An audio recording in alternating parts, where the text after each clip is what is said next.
Huge packet of both developed studio photography and negatives from like the 1930s and 1940s, like hundreds.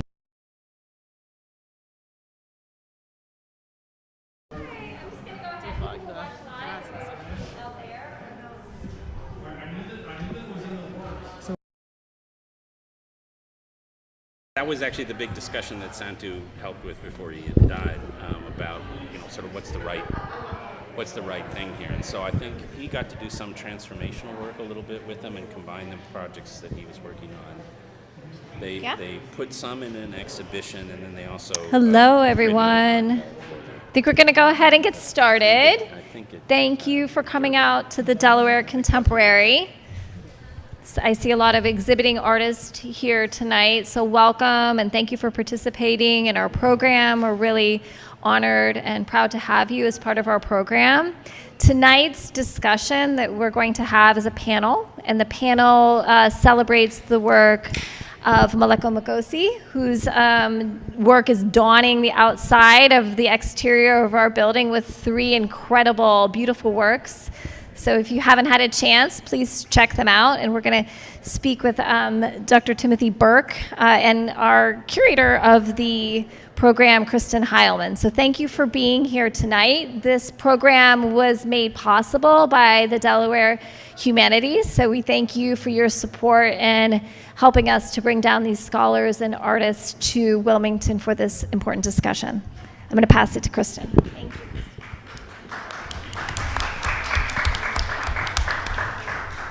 Thank you, Leslie, and thank you all for being here tonight. It's a doubly exciting night for me because the group show that I organized as the inaugural curator in residence here at the Delaware Contemporary is opening. It's Fields and Formations.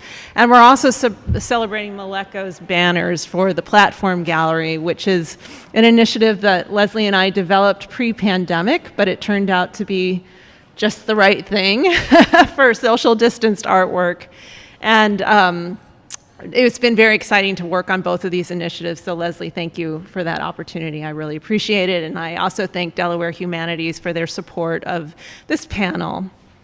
So as Leslie said, we're here in the room tonight to talk about Meleko's banners. And I have the honor of introducing 2 brilliant minds who will be in conversation about the work. I will start with Meleko, the artist. He is the co-director of graduate studies in painting and printmaking at Yale University, and is also the founder and ongoing seminar leader in the New York-based Interdisciplinary Art and Theory program. And this is a tuition-free 2-semester program designed to facilitate the examination of both dominant and under-recognized epistemological frameworks that inform the system of art, including its production, consumption, distribution, and exhibition. In addition to his contributions to the field of education, Meleko is a much acclaimed painter who has had exhibitions at the Baltimore Museum of Art. We were lucky enough to work together on that show, the most outstanding show of all of them that I will list, but there are also some pretty great ones here. He did an exhibition at the Fowler Museum at UCLA. He's shown at the Williams College Museum of Art, the Smart Museum of Art at the University of Chicago, the ICA Boston, the Perez Art Museum in Miami, and this is just a few of the venues that have featured his painting. Meleko has also received various distinguished awards for his work, including a Pollock Krasner Foundation grant, the Vilsick Award for Creative Promise, the Joan Mitchell Foundation Painters Grant, and the Jarl and Pamela Mohn Award. And I know it's a friendly crowd tonight, so I'm sort of breaking the fourth wall, but Meleko is from Botswana, and there are Joe Schmale and Julian Davis. Joe's a show in the Fields and Formation show, and they're from South Africa, so you must meet after the talk, okay? Now, we also have Timothy. Timothy Burke is a professor in Swarthmore College's Department of History, specializing in modern Southern African cultural history. He also has a long-standing interest in histories of material culture and consumerism, and this expertise comes together in his book, Life Buoy Men, Lux Women, a study of post-World War II commodity culture in Zimbabwe. He is also the co-author of Saturday Morning Fever, a reflection on Saturday morning television, and is presently working on 2 book manuscripts, Free Agency, Individuals and History in a Modern African Society, and The Seating Chart, Rituals of Sovereignty in Cold War Africa. You can also gain his insights on the topics of history, politics, the future, photography, cooking, and geek culture through his Substack newsletter, 8x7.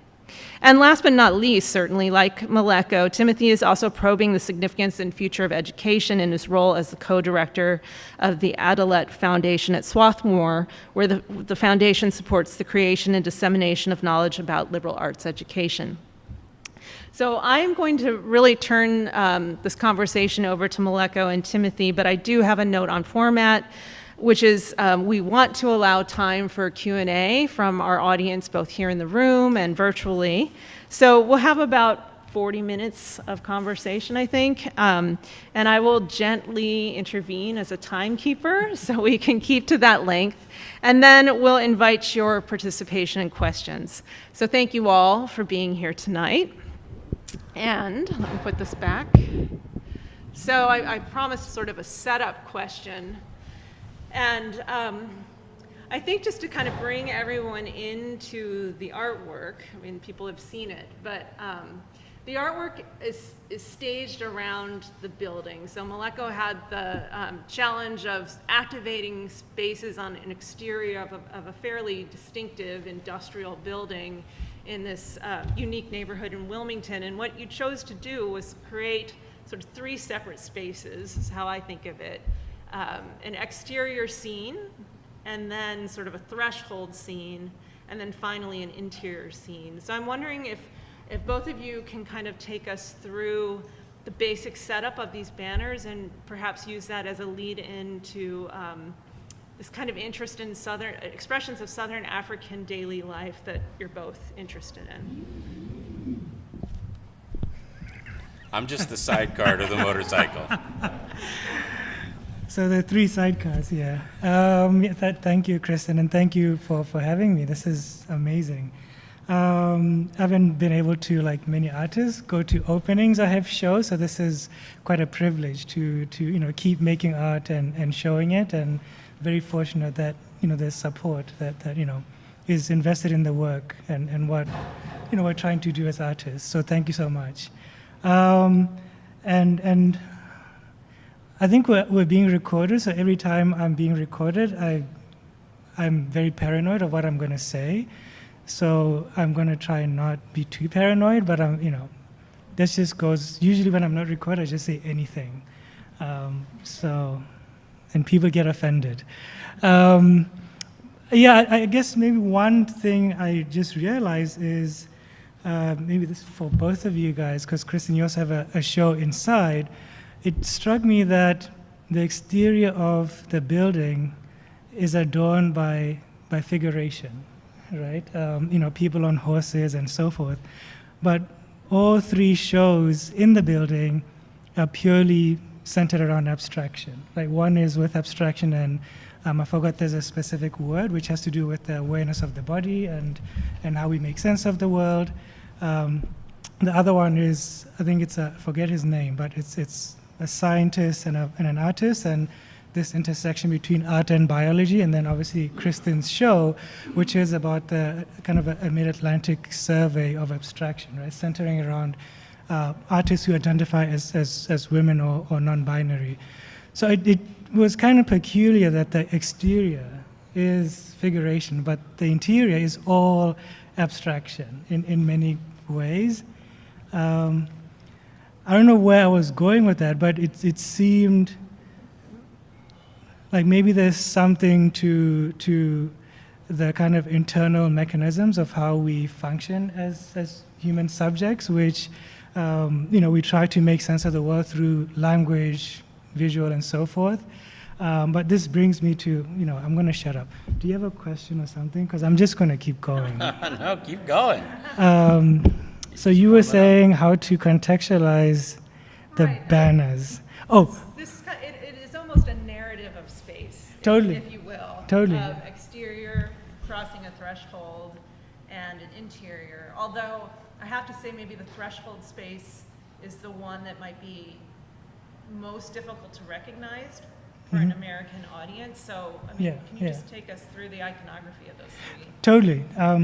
People have images of them, right? So I don't have to, because then I don't have to describe. No. Okay. The space bar? No. Yep. Well, I can just say while it's no. Nope. No, I'm adding something. We don't want to do that. Well, I wanted to also add one of the things that was really exciting was this project, which is really an exterior gallery, right? And that's what I've been fascinated with recently is the idea of, I'm not the only person to think of this, but as someone who's very based in the studio and thinks more in the kind of interior white cube, I've been very interested in how the exterior space could expand the experience of the aesthetic object, right? I mean, I don't want to rehash anything about aesthetics and philosophy, but somehow everyone in this room, and hopefully one or two people watching, wherever they're watching, we have been able to find meaning in art, whether it's music, dance, painting, what have you, right? So somehow we've been able to locate how to make meaning through an engagement with an aesthetic object or an art object. And my interest in the exterior is that expands it in a way that hopefully tries to go beyond the kind of limitations that go to how we're socialized, how we're educated, the privileges that we have, the literacies that we have in terms of unpacking an art object and making sense of it. Because that is the one thing that if we agree on, if we find meaning in art, then to find that meaning means we have to read. So then what literacies and competencies do we need in order to be able to find those things legible in order for us to extract meaning out of that experience, right? So I think my interest as an educator, as an artist, is expanding them so that it's not kind of sectioned off to a small, selective, educated, population, shall we say. So I think that was kind of the first thing that really struck me was this is a really important commitment to expanding the space of how people encounter an art object and the meaning they can get out of that. So that's where the text was also important. I've used some poetry. I've used some other kinds of, the posters that I've embedded into some of the images. And Delaware Contemporary was also generous enough to give me the privilege to design a poster specific to this show, which I believe they're printing, and it's free to the public. If you want one, you don't have to. Yes. Incentives, they're everywhere. This is true. Yeah. And this, I mean, you don't get posters this big for free with really nice quality, so well designed. Yes, it's a beautiful poster. So do your survey. But yeah, I mean, the things, popular cultural production is an important element to that. So yeah, I think I've said enough. Well, I mean, I think just to riff off of that a little is, I mean, I think people who work on abstraction, since you noted the kind of interior content of the shows now, are trying to remind us that those are shapes and feelings and surfaces that we all know. They're trying to almost remind us that it's a language of visuality that we all have access to. But it takes, I think, for most viewing publics, even those that come inside museums and don't just see their exteriors, it takes some knowingness. Whereas I think the thing about the three banners and about your work in general is it creates really powerful feelings of recognition that are both really historically specific in some cases. Like, I mean, I immediately go, uh-oh, I know, look what that's making me think of. And yet also I think mysteries in the sense that, let's say, for example, the image of the German Shepherd behind a wall. If you've spent time in South Africa, it has a visceral meaning. If you spent time actually in much of urban sub-Saharan Africa, it has a visceral meaning, which is basically security architectures. But it also has a meaning of dread in the present here. It has a meaning that we associate with dogs and guards and urban landscape. I mean, I have a student who just recently was working on a presentation at Swarthmore where he was talking about, are African Americans right to fear dogs? And he's like, historically, yes, because they're weapons and they're guards. And so there are in all of the images that you're making, there are these things that are instantly recognizable in exciting ways to all sorts of audiences that invite them to kind of, go riff off and think in their own ways. And then, yet there's also all of them repay investigation.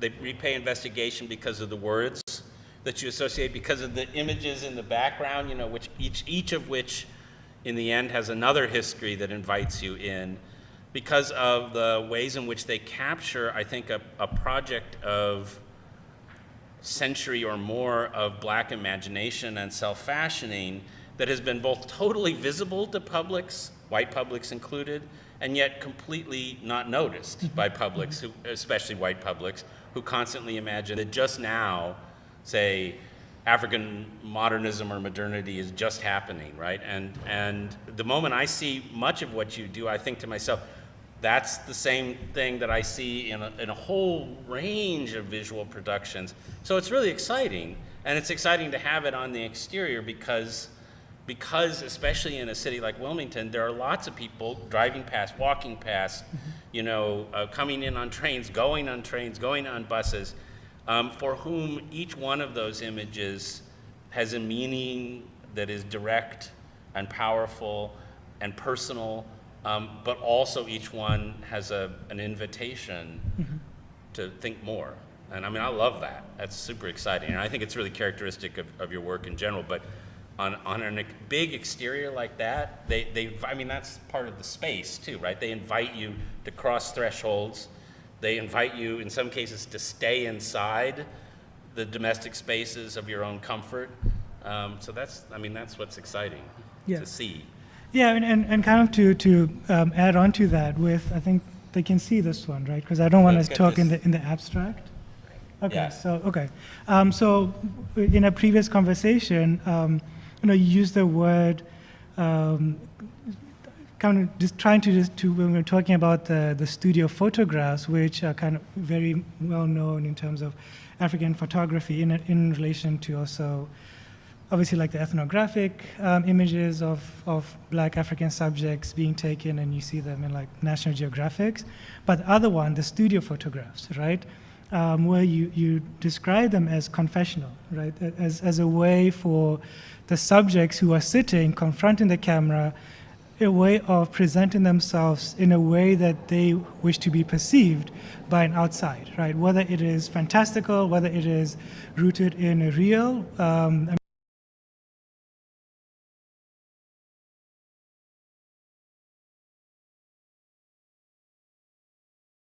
right, which I really, really gravitated towards. And obviously, the person sitting on the chair, that comes from a kind of not too well known, but known studio photograph. So, so that's a part that I've been trying to somewhat stretch and make messy is, the space of representation for the Black subject.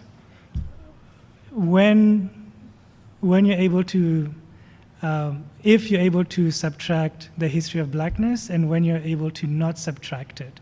Because I think, when you look at, and I think this was obviously a big part of the show we did at the BMA, was trying to look at this question of self-fashioning and issues of allegory and self-determination and resistance through, trying to, again, sidestep the history of Blackness, right? Because when you look at the history of representation, images that include the white subject don't have to deal with the history of whiteness, right? Because that's the whole thing of whiteness. It solidifies itself as already given. You already understand. it becomes the norm, right?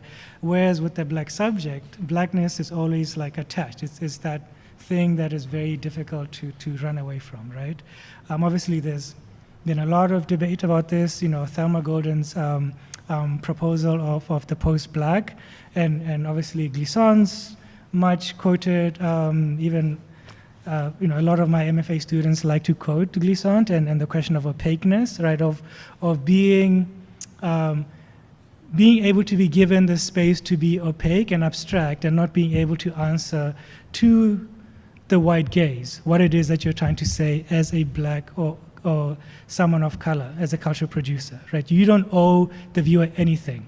You don't have to. You can actually be opaque and give yourself the freedom to not explain that. Obviously, I'm kind of condensing a lot of things at the same time, but I think this is what the studio photograph does, is it allows the subject to abstract themselves and think of themselves in much more complex ways outside of the history of blackness.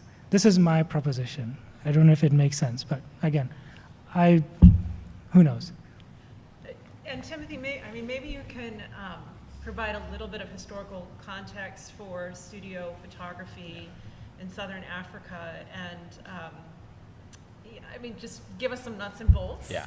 But I'd also love to hear you, maybe Timothy, talk about how what are your thoughts when you see this tradition referenced in an image that also has posters that reference sort of Black Power movement in the United States? Yes, well, I was especially fascinated. We did have a little bit of an early conversation where we just got to know each other a little bit, and you had mentioned that you were at a previous time a little wanting to keep Pan-Africanism at a distance, and I was like, well, it's home, it's here, right? Because it's all over this work, and that's part of what makes it exciting. It's part of what makes these images so familiar. One of the things that I know I certainly saw when I saw this was both a set of references to African nationalism, but also obviously the famous Huey Newton photograph that is in itself sort of imagining and desiring a kind of Africanity by staging it with the spear and the gun and the shields to the side. And I think, so the thing is we think about some of those images as iconically attached to political agency, to political desire, to nation time, to black self-fashioning in the age of African independence and Black power in the United States.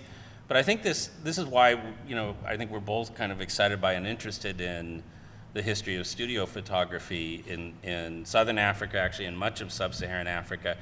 It's the kind of thing that was happening at a gigantic scale, at a constant frequency, and the only people that really didn't know it were white administrators, white art collectors, white travelers, and it wasn't because anybody was trying to keep it a secret. It was because the kinds of personhood that were being both kind of fashioned by those photographers and consumed by the people being photographed were things that they didn't even believe existed. But what it was is that in almost every significant urban community through the whole colonial period, through into the post-colonial era, right up to the present, there were people that as entrepreneurs got a hold of a camera and sometimes got a hold of backdrops and got a hold of a small stand that they could put up an advertisement for, and then they just spent their days taking photographs of anybody who came in. And many people came in a sense with their finest clothing, or they came in with clothes that invoked a person that they wanted to remember as they got older. So some came in as soldiers, some came in as singers, some came in, and it was a thing that was continuous, and it went on, and it still is going on. I was just talking briefly about a friend of mine who's a historian. They were doing work on an abandoned mine compound in South Africa, and they looked under a mattress and happened to find a pile of 400 studio photographs, some developed, some as negatives, and they mostly put those into an archive, and there was an exhibition in South Africa of them. But it just shows you that was there to find, not because it was exceptional, but because it was ordinary. And so that huge, vast range of kind of aesthetic production of art making, was there all along. And now suddenly, yes, of course, scholars have discovered it. They write about it. They write articles about it. There are anthologies about it. But to know that it was a history that was there for a century, and to sort of try to plug into that in a way that doesn't just announce its arrival, but instead is continuous with its existence, is opaque, right? Doesn't explain it to anybody. Like, that seems such an exciting aesthetic ambition to say, this is work that has been, and I'm part of it, or I'm commenting on it, or I'm thinking about it, and I'm not translating it for you. It is what it is. It is what it was. Yeah, and I guess to add to that, maybe you might have something to say about this as well, is the role of the photograph or photography kind of within the region. Obviously, photography has been important in many movements. Certainly in like the civil rights movement in America, photography was a really important one. Obviously, someone like Frederick Douglass, photography was a really important way for him to be represented in a very specific way. So I think photography plays a really big role in terms of not just historical movement, but with I guess with history. So I think in relation to these histories that are being uncovered, and this is something that I think a friend of mine, Smooth, said was how the image can also function as a historical document, right? Obviously, there are ways of interpreting it, but I think image making is also historical, the same way that oral histories are also historical, right? So I think there are ways in which we can try to unpack,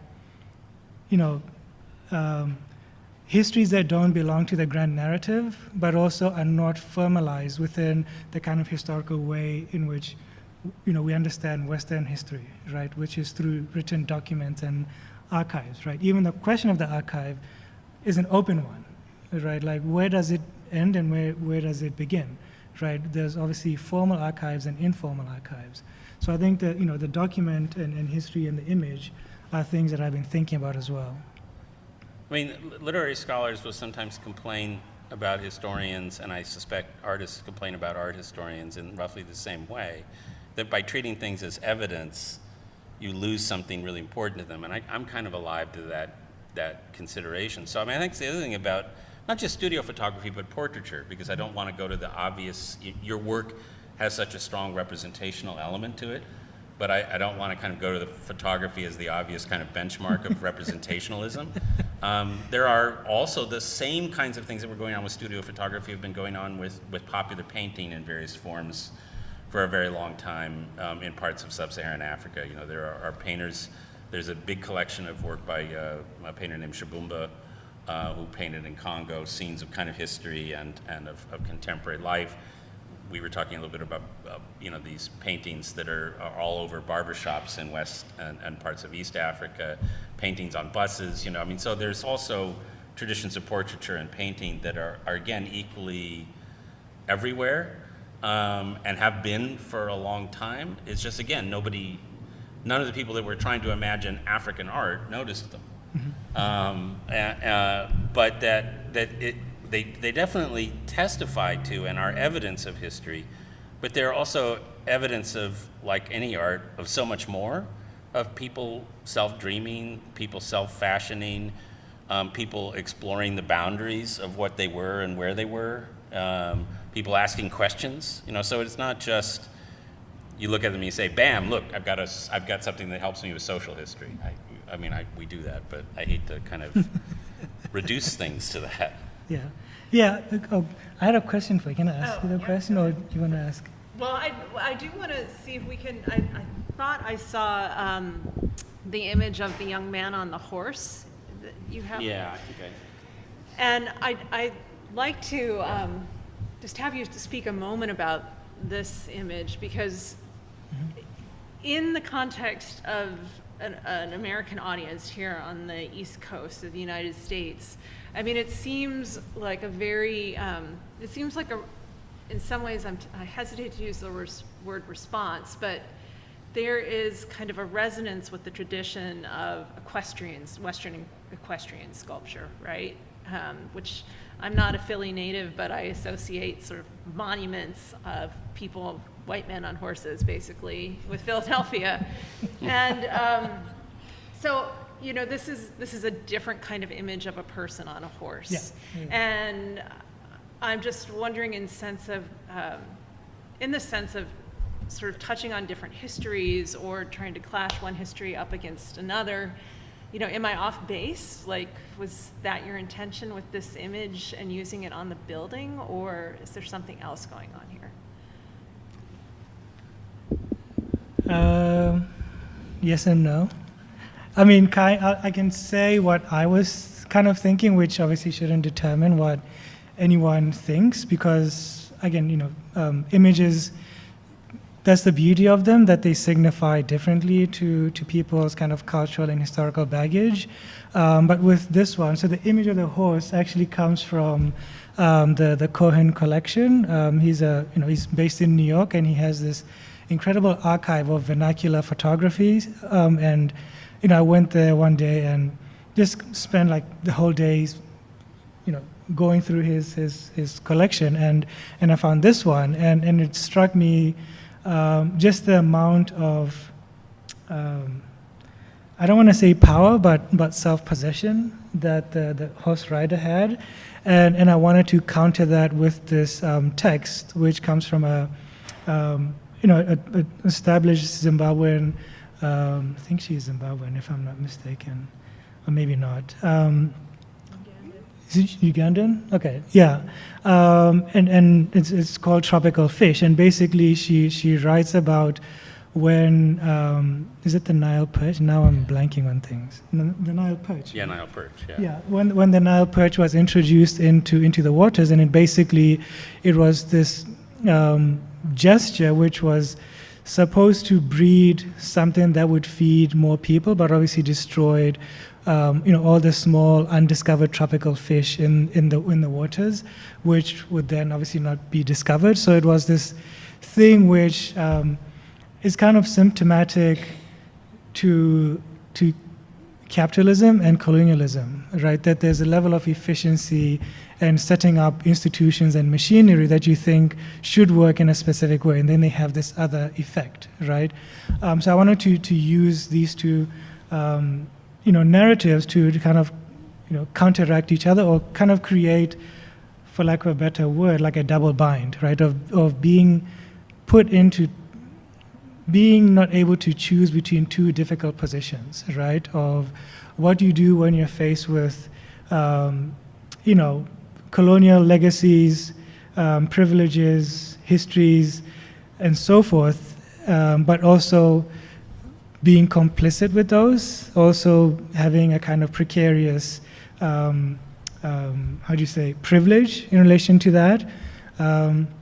But again, we're all complicit here in the machinery of capitalism, right? Whether or not we like it, but it's how we negotiate that double bind, which becomes an interesting dance, right? So myself as a heterosexual black male subject from Botswana, how do I negotiate what I'm complicit with and what I'm also have been subjected to, right? As a subject, right?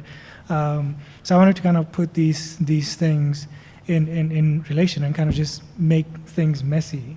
I don't know if that kind of addresses the question in any way. Okay, Timothy, do you want to comment on this? Well, I mean, I guess the other, well, it's a bad mess in the sense of how it's actually affected the lives of everybody in the last century and a half. But the other good mess aesthetically that for me jumped out is that the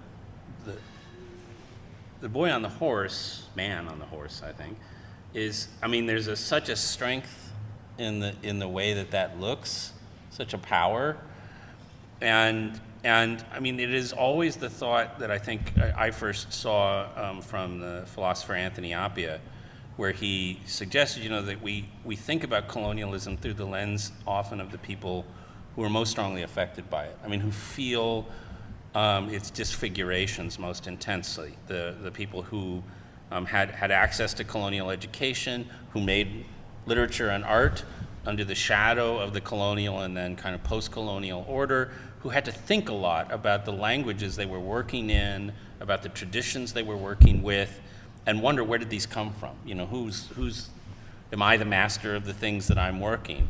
And had to think about that in pretty agonistic ways. But what Appia suggests is that beyond that, there's some space of people for whom the 20th century was something else. You know, if that was a head-on car collision, for others it may have been a fender bender. That there are strengths out there that were far less touched. I mean, that there are bodies that in a sense don't agonize for us in spaces that we study and watch and exhibit. And so, I mean, I see that in that form, but then that's where I think the text is so powerful in contradistinction to it, because there are some forms of damage and violence that everybody has had to live with.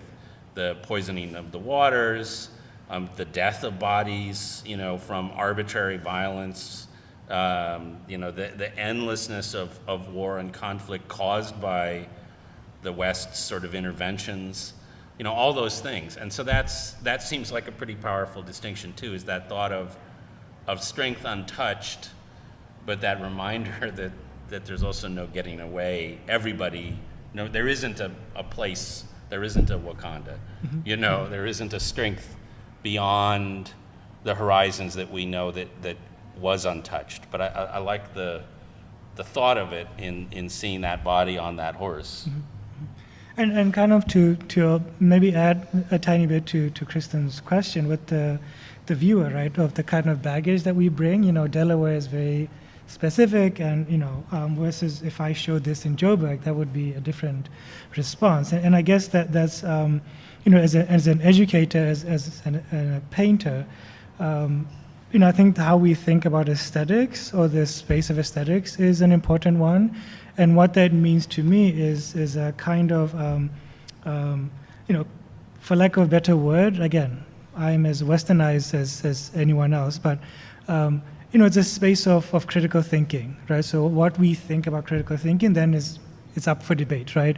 It doesn't have to be secular, it doesn't have to be theoretical, it doesn't have to be in any way, but I think the notion of aesthetic space as a way to engage with cultural production in a critical way is an important element to me, because I think anything that has to do with representation is absolutely tied to structures of power. There's no way, whether it's advertisement, the MoMA, you name it, right? Anything that has to do with cultural production and representation is tied to structures of power.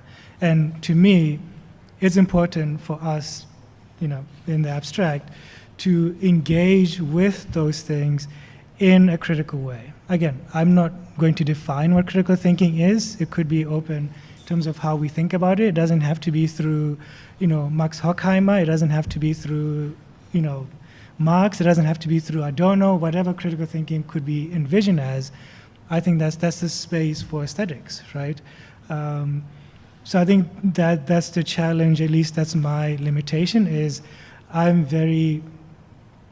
not very, because you can only be it or not, but I'm trained within the Eurocentric, tradition of critical theory and continental philosophy. So critical theory means something very specific to me, but I would love to know and expand on how that could mean, right?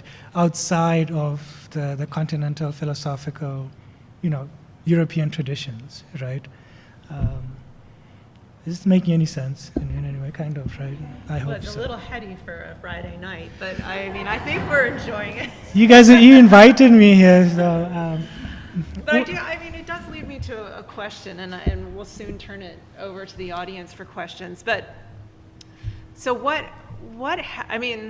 you were speaking about advertising and branding and sort of the dark side of image production.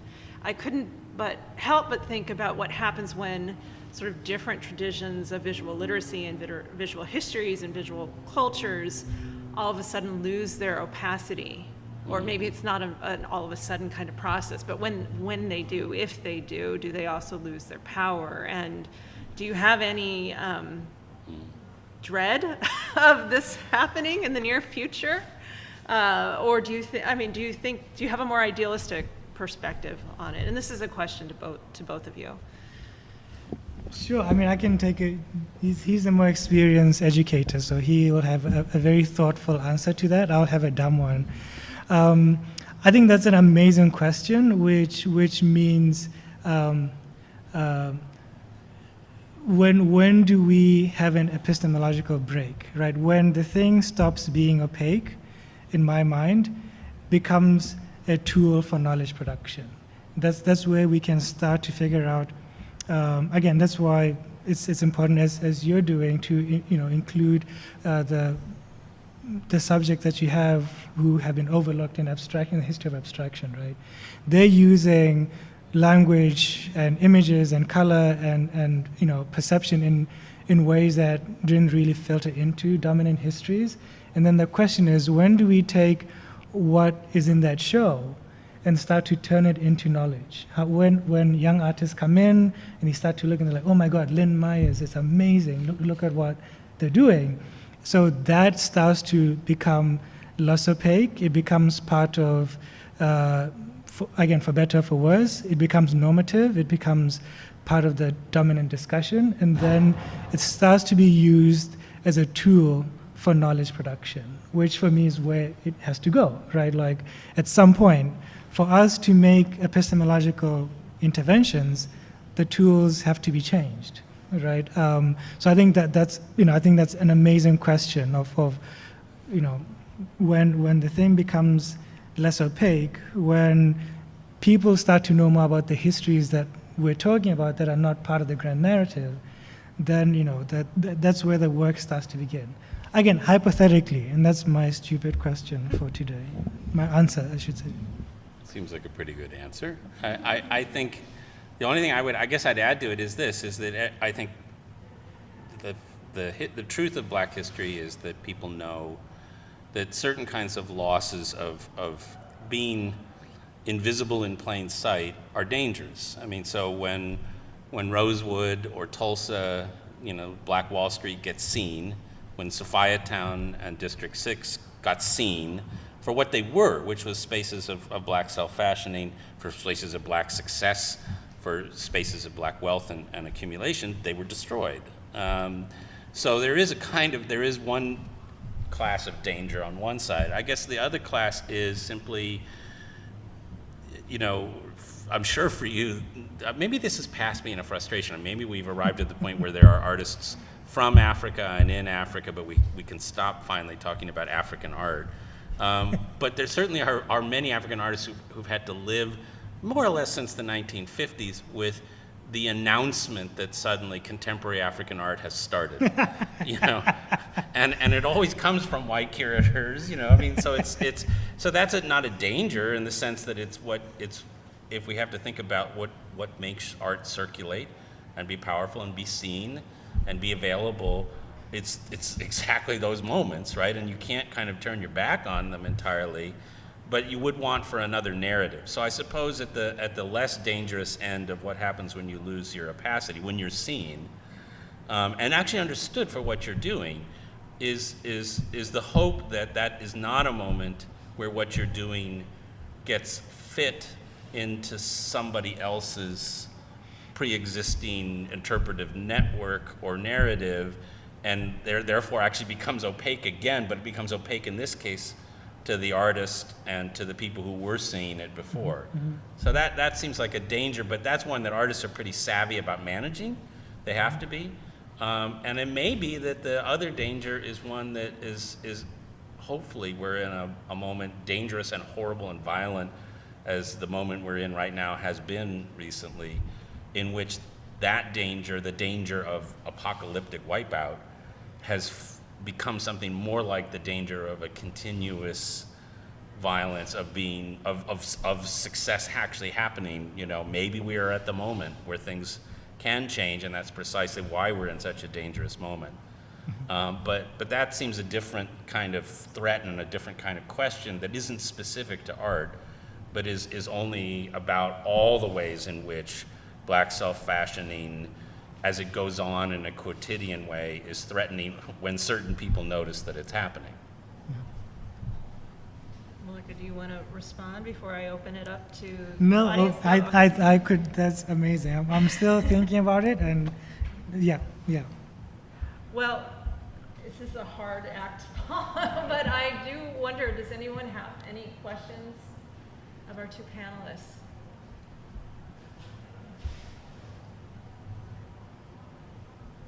Yes. I have a question about the picture that was up here earlier, the young man, Gorgo, and his Maybe go back. juxtaposition with the man who is depicted on a rug, who is very militant. It seems a bit, as I was trying to phrase this question, this thing is bringing back and forth a whole bunch of meaning for me. And I was just wondering if you could please just speak a little bit about the young man and why he is where he is relative to the man who's being depicted on the rug. I just want to see how closely my interpretation compares with yours. My interpretation doesn't matter. I think yours is. I would like to hear yours first. If, You want me to talk about it? totally. Okay, it's certainly your show, but what I see in this is on what I think the carpet is the quintessential power to the people kind of a person who was responsible for bringing about a great change in South Africa. And I'm seeing in the young man, I see him as being the beneficiary of that change, but still with his expression embodying that same spirit of pride, and I don't want to say he's got what he has on the back of the man who's depicted on the rug. The man who's depicted on the rug, I think, is responsible for his being able to sit in that chair, have that attitude, and wear the clothing that he does. Mhm.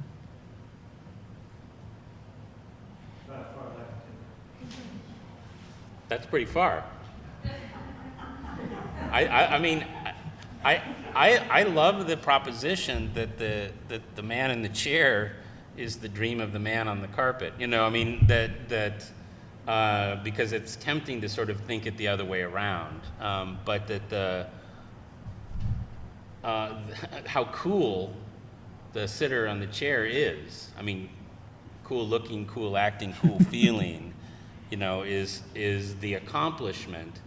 But, you know, it's also, I mean, it's interesting to think right now, I mean, we're at a moment where, at least in South Africa, people have had to continuously rethink and think again about invocations of struggle. And certainly that's true also, you know, in Zimbabwe, where for a long time now people have gotten a little bit sick of the invocation of struggle as the thing which made their lives. It's an important myth for the people in power, but it isn't necessarily the way things happened. But that man on the carpet isn't necessarily the man that fought the struggle. It's the man that was dreamed of as the fighter. And then I think this is another dream here in the chair. And maybe it isn't really a successive dream, but two that talk to each other of power, of comfort, of sovereignty. Yeah, totally, and maybe to add a tiny bit to that. I mean, there are some historical references, obviously, you know, the Red Beret kind of, you know, references an infamous fighting, I guess, wing in Zimbabwean military history, right? Which was, I think they were trained in. Was it by South Koreans or North Korean. North Koreans, Yeah. right? And so, I mean, basically, I'm kind of trying to conflate. This is kind of what I just do is I put things in one frame and just create a mess, and hopefully someone will see some sense into it.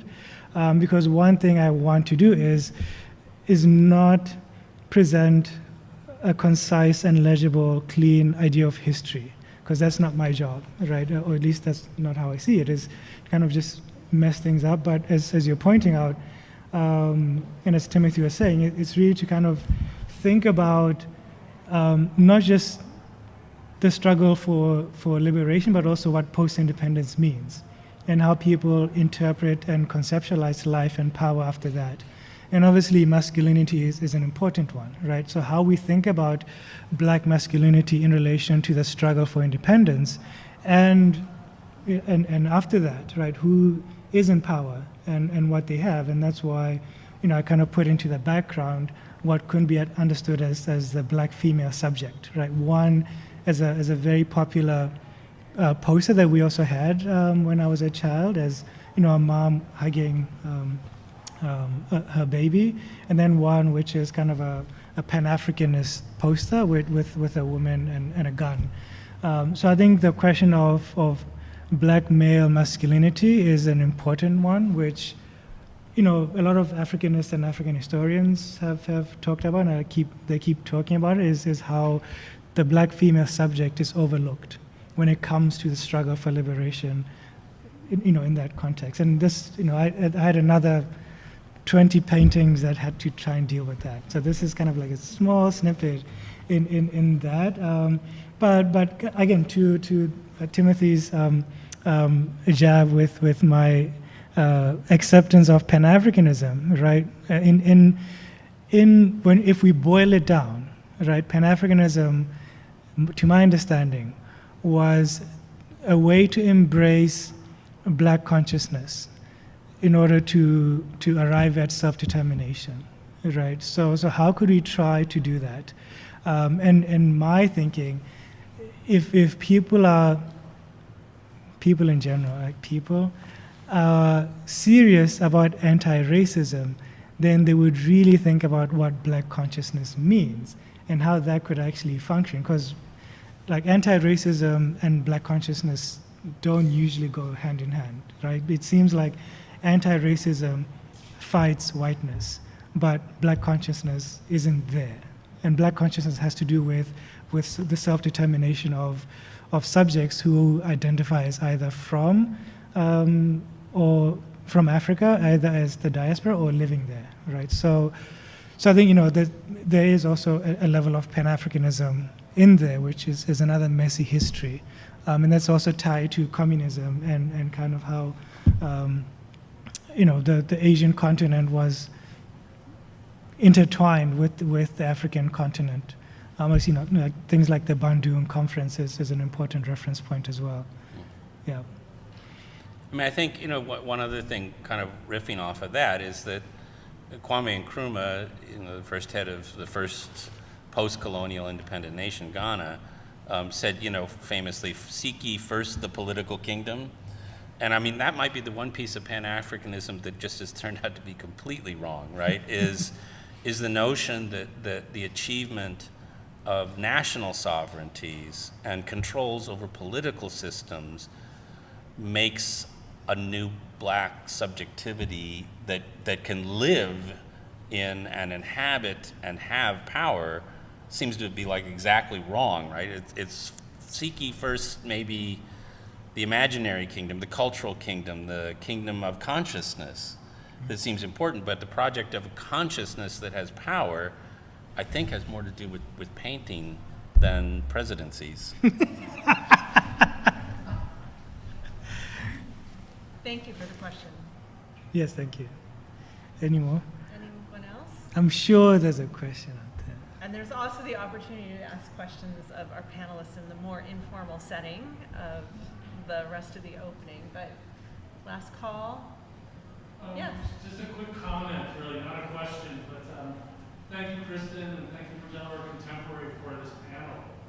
We're so thirsty for this kind of discourse in Wilmington, so thank you. But I mean, the Frankfurt School, Horkheimer, Adorno, I love that, and so maybe there's a new way for us to think again about those, well, now kind of historical paintings. Totally, and I think, again, I'm very stuck there. I haven't delved into what critical theory is doing now, kind of critical theory when Adorno, when Horkheimer was, became the second chair and was theorizing it and, bringing in all sorts of people. But I think the one thing that I'm unable to do right now with this baggage is when critical theory and continental philosophy was doing that, they had a very specific idea of the human subject. And I don't quite know what to do with because I don't quite fully agree with how Horkheimer and Adorno and Benjamin and Marx and you name it, right? How they envisioned the idea and the experience of the human subject. I think we can all agree that the way we conceptualize what it means to be this thing, this instrument, is totally different across continents, across cultures, across histories. So so this is the thing where I'm stuck with this, stupid knowledge that I've kind of been invested in, but then it doesn't account for other things about myself. There are things I can't say because then if I say it, then it's like, oh, you're being totally African. So I'm going to edit what I'm going to say. So I'll chop it there and say there are limitations because then the conversation might get really messy. Adorno was really bad when it came to jazz. Oh yeah, I'm not even Adorno. This is my baggage. Adorno, Heidegger has his problems too. So, so I think that just the question of the subject is a big one.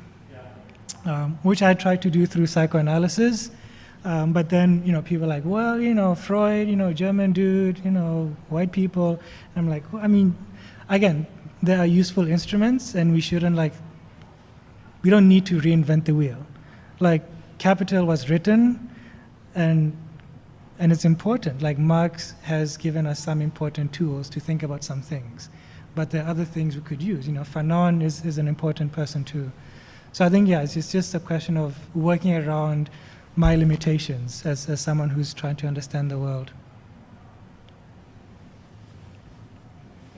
Well, I wonder if I could just quickly ask one question of Kristen, though, which is, I want to hear just really briefly this, but we've all been schooled to be careful about asking artists directly, what exactly does that mean? Because artists know that giving it up too easily sort of spoils all those other possible interpretations. But I always feel like I have the same question of curators who, in a sense, how do you see these banners and the decision to have this at this show, and particularly because you've worked with this material before. So just narrate it for us a little, where this stands. That's a great question. I would just put out there as sort of an opening response that I do think there's just this problematic nature of being a contemporary curator, right? Because I have the honor of knowing artists walking into their studios and asking all the questions that I want in an intimate, unrecorded, non-public setting. And, some artists are more forthcoming than others, but a whole picture sort of evolves. And so when I relate to most artworks that I show, I've also related to the artist as human beings, right? And the problem then is putting that artwork into another community of human beings where you don't have the benefit of this intimacy of communication and the understanding of, an artist, an audience, and curators, all people interested in imagery and wanting and seeking to know what it means to them personally. So there's just a problem there. And that's why these kinds of programs are important, where you do get to hear the artist's voice well, I guess I'm still sort of mediating it, but not entirely mediating it. But, so this framework makes it difficult for me to answer the question, just as it would be difficult for an artist to want to explain the meaning behind their artwork. But I will say, to sort of go back into this very human perspective, I reached out to artists that I trusted for this project. because it is an important project for the contemporary, and it's such a public-facing one. Yeah. And you know, I just deeply trust and respect Meleko as an artist, and I do think that the humanity that I seek in putting exhibitions together and trying to be this bridge between artists and audiences is it's so there in his work. I mean, I think the work is about kind of being alive and finding your space and, you know, fashioning your identity and proclaiming that identity. And, you know, when I first began working with Meleko many years ago, I sort of apologized for not understanding all the references in the work and feeling sort of overwhelmed in some ways about how could I ever explain this work to a public. And, you know, Meleko sort of put me at ease and talked about how his artwork is really about producing a desire in an audience to know about something that they don't know about yet. And I believe that it does that very well, and therefore it's, you know, it's really good work to have out in front of the public, because there's both this human connection and there's this provocation to ask questions about what you're seeing. Yeah, it's lovely. Yeah. I'll pay you later. Okay. Well, thank you all so much for being here. Thank you, Timothy and Meleko.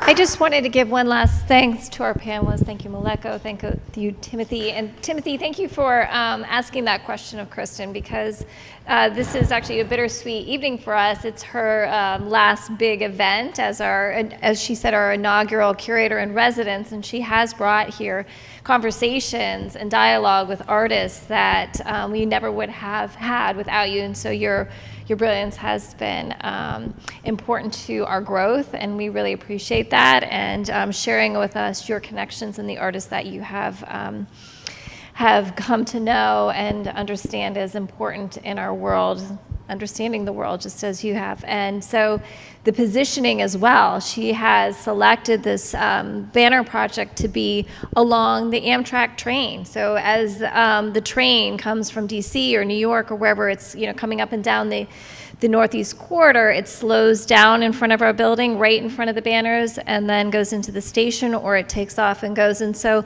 we don't know who those people are. You know, we don't know how they're understanding or conceptualizing your work. And so for us, then there's the other side of the building, which are the residents. You know, and it's just a really brilliant project. And thank you for being a part of it. And thank you for here to contextualize. Thank you for coming tonight.